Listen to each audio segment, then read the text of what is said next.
Então vamos começando, boa noite. Hoje o episódio do canal Psicointeligência é sobre o cérebro e o eu, né? Como eles de alguma forma se interligam, entram em conflitos, se eles são separados, se são distintos.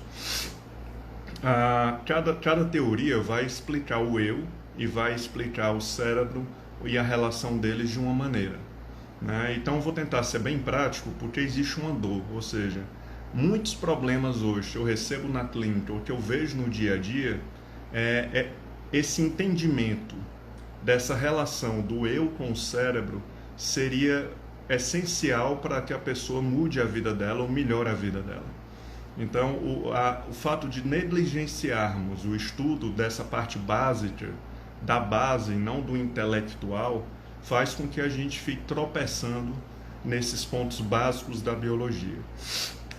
Então eu vou trazer uma comparação que é muito comum, mas é talvez a mais simples de entender, né? Vamos imaginar o seguinte: não é difícil entender que um computador, um notebook, eu tenho um notebook aqui na minha frente, ele é uma máquina, né? Então, como uma máquina, ele não tem nenhum compromisso com felicidade, com bem-estar.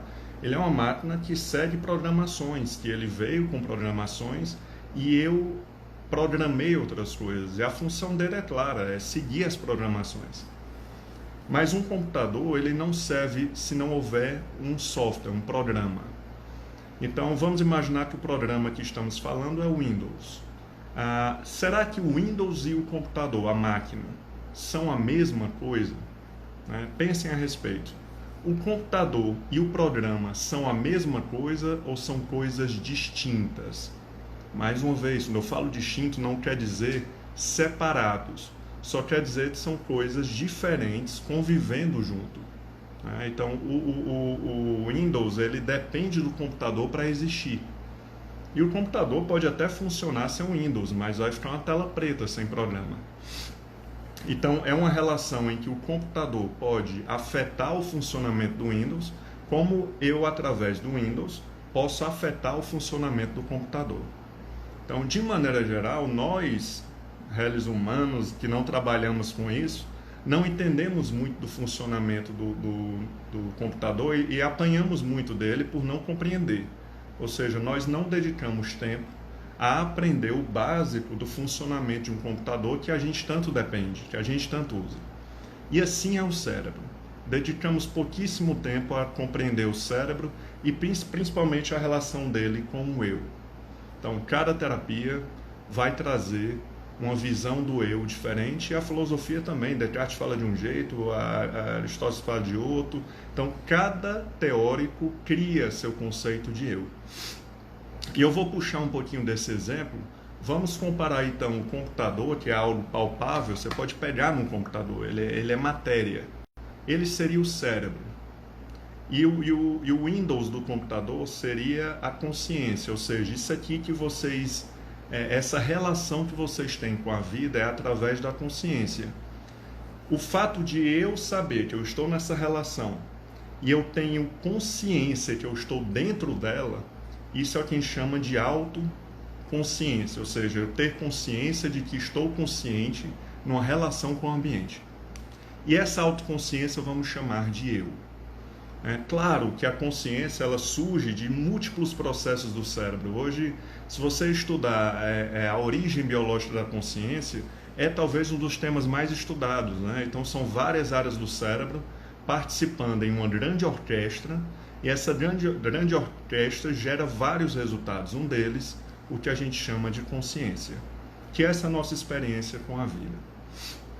Então, a consciência, ela nasce do cérebro, mas não necessariamente é o cérebro. Ou seja, eu tenho um estômago, eu tenho um rim, eu tenho um fígado. Então eu tenho um cérebro, eu não sou ele. E de alguma forma, essa visão polarizada de 880 trouxe esses dois antagônicos, o monismo e o dualismo, ou seja, ou junta ou separa as coisas. Então existe um meio termo entre juntar e separar. Esse meio termo seria a distinção. Então eu posso ser distinto de alguém e morar junto com alguém, depender de alguém, mas eu sou distinto dele. Então eu não sou o cérebro, eu tenho um cérebro. O cérebro é um órgão. O estômago não é perfeito, o estômago falha, o rim falha, o fígado falha, o cérebro também falha. Então, essa visão otimista e romântica que o cérebro é uma máquina perfeita e que nada no mundo vai superar ele, isso traz uma falsa sensação de confiabilidade, ou seja, confiar no cérebro é o mesmo que você confiar a um computador as suas decisões da sua vida. Então, existem essas duas entidades, no uso o conceito da entidade como eventos que acontecem em um sujeito. Existe o cérebro, a máquina, o órgão, e existe o eu, que é a autoconsciência. E eles estão profundamente interligados.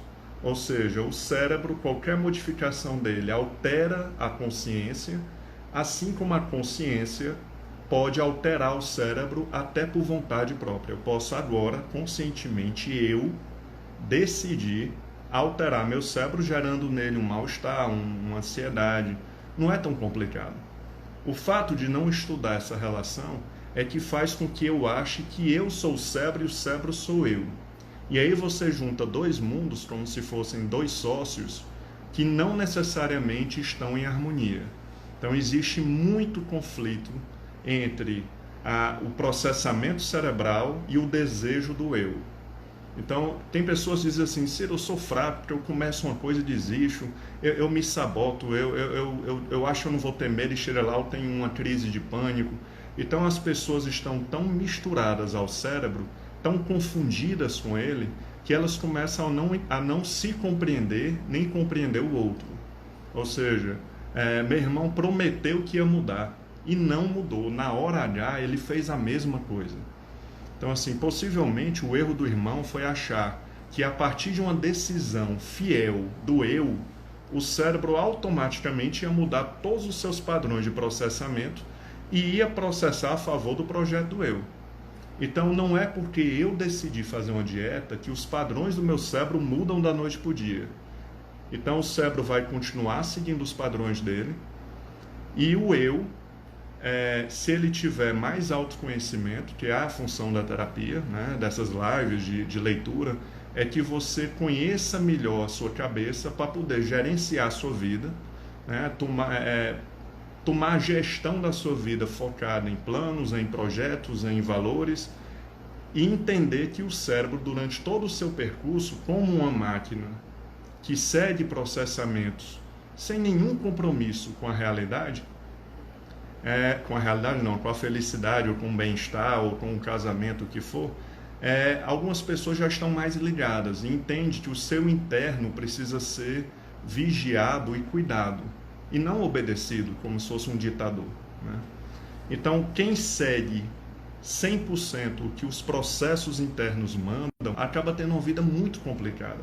Nós criamos um mundo super-humano, ou seja, muito exigente, muito complexo, que a natureza humana, ainda muito antiquada para esse mundo complexo, acaba tornando o cérebro um problema.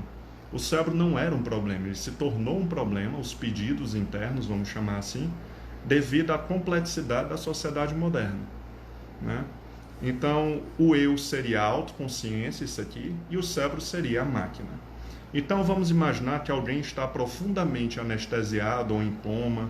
Ali, a consciência dele está desligada, na teoria. Nós sabemos que alguns anestésicos podem induzir um grau de consciência, ou pesadelos, ou alucinações, mas vamos pensar num profunda anestesia, ou num estado de coma. O sujeito, ele existe, ele está lá, o Ciro está lá, mas o eu dele está desligado, né? Então, mais uma vez, eu estou fazendo uma distinção didática entre o eu e o cérebro, mas ela é importante para saber que boa parte dos nossos problemas não está fora da gente, mas está em você não compreender essa relação e não conseguir fazer o eu fazer a gestão da vida, muitas vezes ultrapassando o pedido cerebral, ou seja, os comandos internos. Então, muitos aqui estão assistindo e dizendo, pô, isso é muito frio, muito mecânico. É esse mesmo caminho. Pensem o seguinte, a partir de amanhã vocês vão fazer tudo que o interno pede, ou seja, vocês só vão trabalhar se o interno quiser, se o cérebro pedir, se a espontaneidade quiser, falem o que pensam, só comam o que querem e depois de um mês analisa como vai ficar a vida de vocês. Então, de maneira geral, tudo que eu me orgulho na vida foi uma decisão do eu, que eu acabei fazendo acontecer, né, através do meu esforço, do meu livre-arbítrio de atitude, e o cérebro, de alguma forma, aceitou ou não. Eu não gosto muito desse tema de hábitos. É um tema que vem de muito livro, né? Mas para mim o hábito, como se fala, eu não gosto. Porque traz essa ilusão fantasiosa, de esperançosa, que se eu fizer exercício todo dia, daqui a algumas semanas, o meu interno vai se adaptar e não vai mais querer parar. Sinceramente, na prática, eu não vejo isso. Eu vejo pessoas entrando em ciclos de disposição, aí depois entra num ciclo de indisposição, um ciclo de comer besteira, um ciclo de comer melhor. Então essa ideia do hábito como uma mudança de padrão importante do cérebro, eu acho muito mais uma esperança do que uma realidade prática. Mas claro, se vende muito palestras, porque é gostoso ouvir que em algum momento da sua vida a luta vai acabar. Essa luta entre o cérebro e o eu.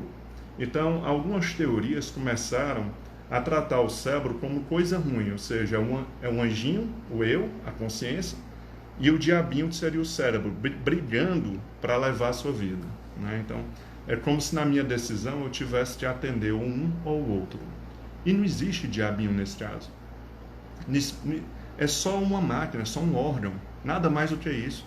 O cérebro é um grande pacote de neurônios que segue programações muitas vezes pré-determinadas, ou pelo instinto, ou pré-determinadas pela evolução, ou pré-determinadas pelas suas experiências. Então, assim, o cérebro é essa máquina. Isso pode deixar, mas é só isso. O cérebro é um órgão. É isso, não dá para a gente inventar outra coisa. O eu é que deve estudar, se autoconhecer e se preparar para tocar a vida, muitas vezes ultrapassando essa disposição interna. Vocês são provas disso, né? Então, muitos cérebros, uma hora dessa, estão repudiando o que eu estou falando, porque eu estou falando algo que quebra o senso comum, que esse é o nosso objetivo nesse canal, né? Nesse programa. Então, vamos pensar o seguinte: o cérebro sendo esse grande conjunto de neurônios e processamentos, e o eu, a consciência, sendo, de alguma forma, uma equação de códigos mentais. Pensem nisso, uma equação matemática de códigos mentais, ou seja, algoritmos. Então não sou eu que estou dizendo isso, a neurociência está estudando o cérebro nesse viés. Aí você diz: Ciro, tu está dizendo que o cérebro é igual a um computador? Não, eu estou dizendo que o computador é uma tentativa de imitação do cérebro. O computador veio depois. Então, assim, mesmo que você tenha um cérebro muito sadio e funcionando muito bem, independente disso, ele é programado para seguir seus propósitos naturais. Entre eles, repetir padrões. Aí vocês, mas se for um padrão ruim de depressão, um padrão de fobia, um padrão de cigarro, ele não está nem aí, ele quer repetir padrões para criar rotinas, criar personalidade. Então, para repetir padrões, o cérebro precisa ter um certo tipo de resistência à mudança. Não é uma resistência intransponível, uma parede, é uma duna. Se você souber o que está fazendo, persistir, uma hora cede. Não quer dizer que mudou por dentro, não é isso. Estou dizendo que você passou por aquela duna naquele momento. Então a resistência à mudança é a base da nossa personalidade. Nós não conseguiríamos nem prever quem a gente mora junto se a gente não conseguisse ver a repetição daquela pessoa. Então a gente não manteria relacionamentos, nem família, nem emprego, se não houvesse a resistência à mudança, né? Então o cérebro, nessa resistência, ele não seleciona só resistir a mudanças boas, não é isso. Ele resiste a qualquer mudança importante de padrão. E se for um padrão antigo, cronificado, rígido ou muito emocional, aposte que vai ser um padrão mais difícil de se mudar, né? Um padrão A para um padrão B.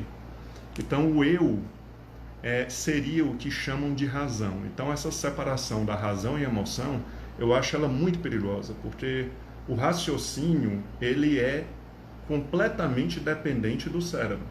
Então quem confia na razão tentando se sobressair ao interno para ter uma vida decente, massa, curtindo, essa pessoa vai acabar sendo impulsiva, achando que é racional. Quem não assistiu o último episódio, que eu falei do racional impulsivo, né, está no canal Psico Inteligência no YouTube, no podcast e no Spotify. Assistam, é bem interessante. Então, essa relação do cérebro e o eu, ela é diferente do que a gente queria, né? Nós, como racionalistas, que hipervalorizamos a razão, intelectuais, nós queríamos que o intelecto se sobressaísse à máquina. E o que hoje se sabe é que tudo que chega à minha consciência, tudo que o eu conhece, é um fruto de processamentos do cérebro. Ou seja, primeiro vem o processamento da realidade, desse processamento o cérebro passa por vários setores e o filho desse processamento, o resultado disso, é o nosso primeiro pensamento, é o pensamento automático, é a nossa percepção. E é isso que direciona o eu, ou seja, eu só conheço o mundo que o meu cérebro construiu para mim. Então, quem vem primeiro, o ovo, a galinha, quem vem primeiro são processos cerebrais, mais uma vez, sem nenhum compromisso com a felicidade e qualidade de vida. Se o cérebro fosse essa maravilha de bondade, de confiável, não teríamos terapia, não teríamos religião, educação, não teríamos lei. Então, o ser humano, ele se difere dos outros animais por ser o único animal na face da Terra que pode dizer não ao pedido interno. Vamos chamar de pedido interno para ficar mais claro.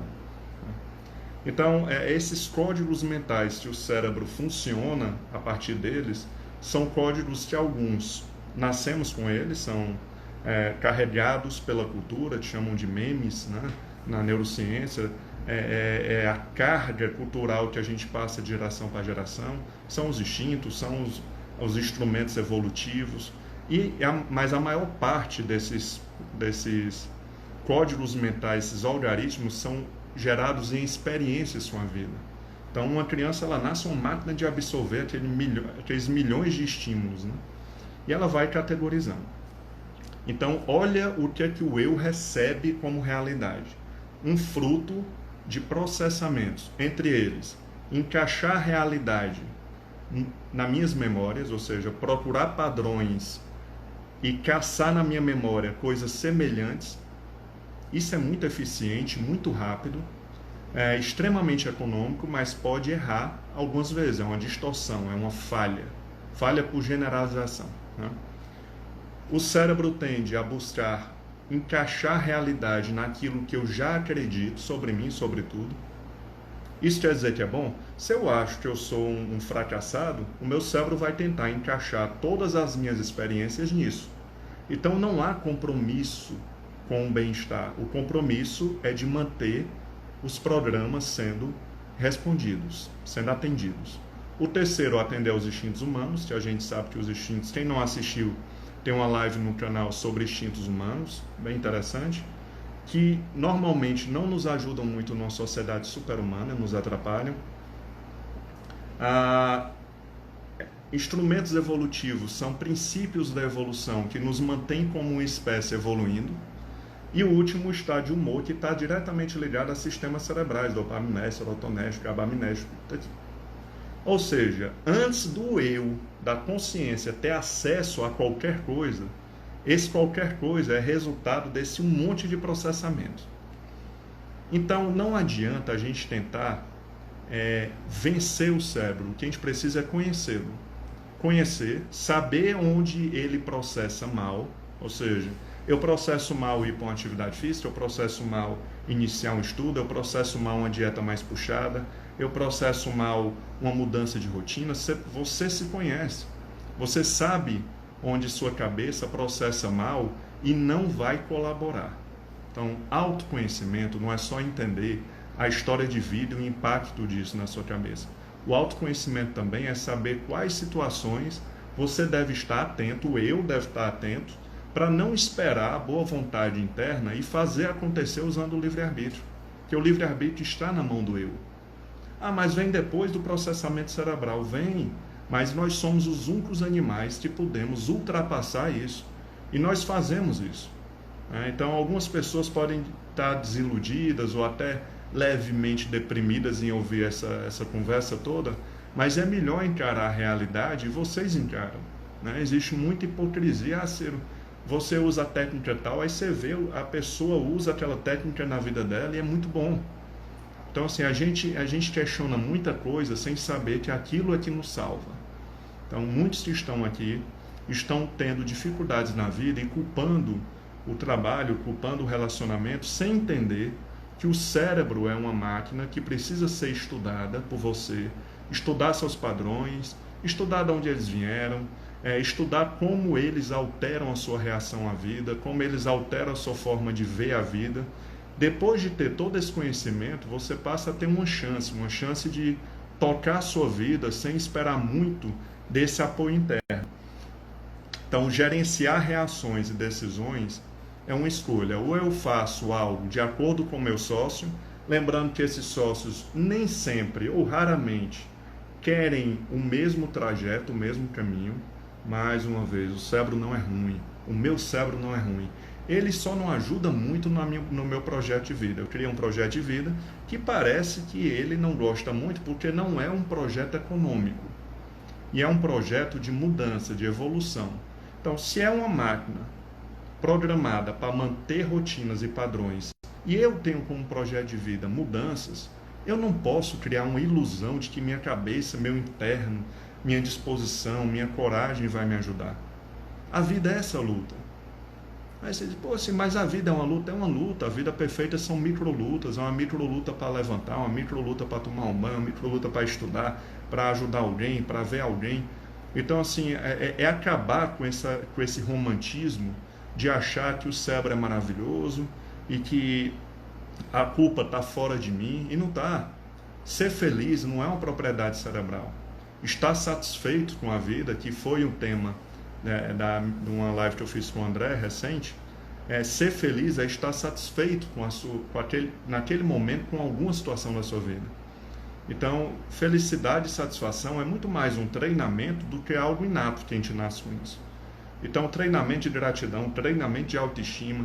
Então, o nosso cérebro, Freud já dizia isso muito bem, os filósofos, o cérebro é uma máquina faltosa, né?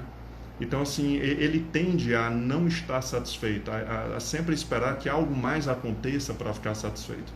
Então, qualidade de vida depende muito mais do eu assumir a frente dessa sociedade e deixar o cérebro como um sócio minoritário e entender que ele não é ruim, ele não é demônio, ele não é nada, ele é só uma máquina. Muitos cientistas não gostam dessa comparação com a máquina, mas eu não tenho outra coisa melhor para comparar. Aí você diz, Ciro, será que os computadores um dia vão criar consciência e vão desenvolver um eu? Muitos neurocientistas, tem um que eu admiro muito, é o Antônio Damasio, ele fala que isso nunca vai acontecer porque a máquina nunca vai desenvolver emoção, né?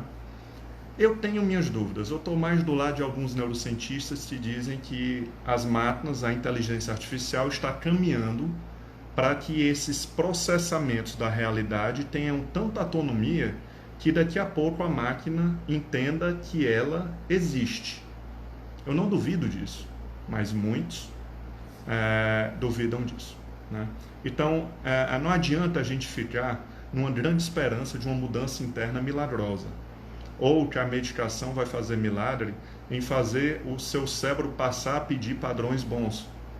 Crie padrões bons na sua vida. Agora entenda que para criar esses padrões vai ter persistência, vigilância, e alguns padrões fortes talvez precisem de uma vigilância o resto da vida, como o ex-alcoólatra, ou como diz um alcoólatra, né? Tem que ficar sempre vigiando, porque existe um super padrão adormecido. Então, já aqui na nossa reta final, cabe a nós usar lives, usar estudo, usar terapia para compreender quais são os meus padrões, quais são as situações que eu já tenho um histórico de não processar bem, certo?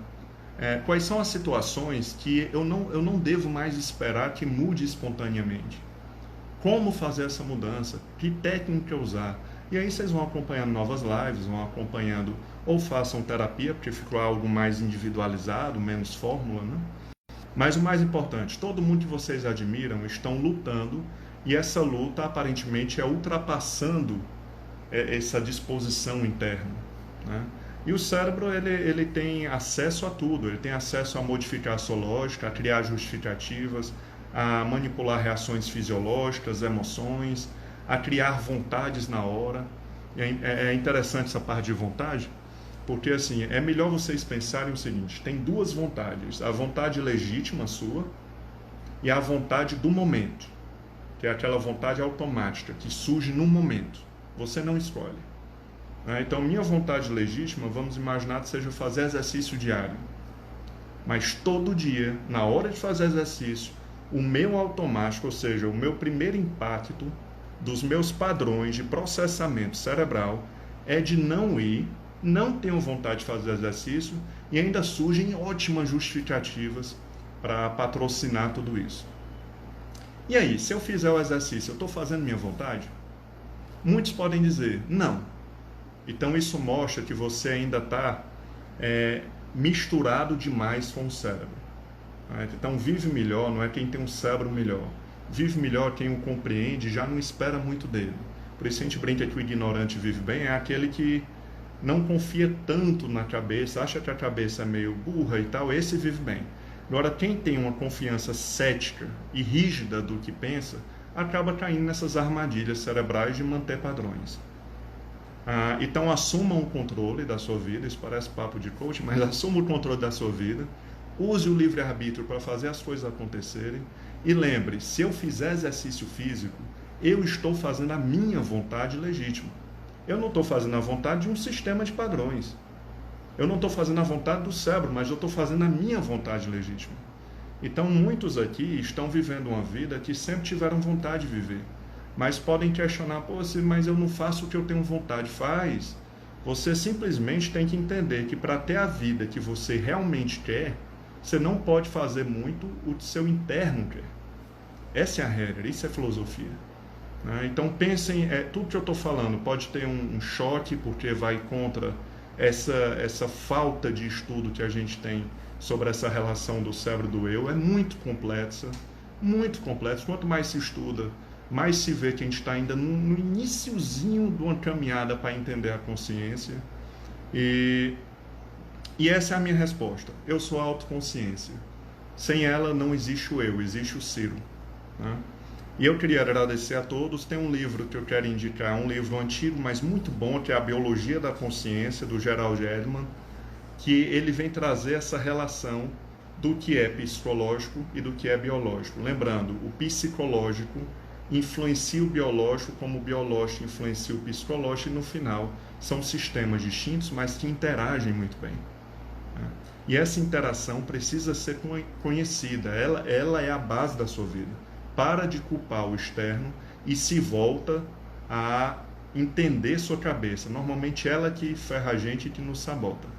Mais uma vez, o que eu decido, o cérebro não decidiu. Então, todo relacionamento, todo casal são 4 entidades, são 2 cérebros e 2 eus. Então, mesmo que os 2 eus queiram, se esses 2 cérebros tiverem padrões que atrapalham o relacionamento e essas 2 pessoas deixarem naturalmente acontecer, o relacionamento não vai dar certo, mesmo que os eus delas queiram que dê certo. Então, quem sabota são processos, certo? Entenda, processo não é gente, processo é processo.